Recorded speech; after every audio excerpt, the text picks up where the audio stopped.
নমস্কার। রেডিও সুন্দরবনের সকল শ্রোতা বন্ধুদের স্বাগত জানাই এই বিশেষ সংবাদে। টাকি পৌরসভা থেকে খবর, প্রতিশ্রুতি মতো মঙ্গলবার থেকে হেলথ ডেস্ক বসেছিল, কিন্তু তা নিয়েই তৈরি হয়েছে ধোঁয়াশা। পৌরসভার চেয়ারম্যান আগের সপ্তাহে জানিয়েছিলেন মঙ্গলবার থেকে হেলথ ডেস্ক চালু হবে। সেই মতো হেলথ ডেস্ক বসেছিল।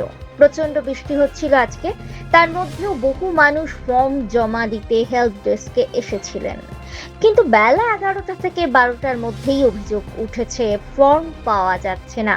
শোনা যাচ্ছে পৌরসভা থেকে বলা হচ্ছে অফলাইনে জমা দেওয়া ফর্মগুলো নিয়েই ভেরিফিকেশন হবে।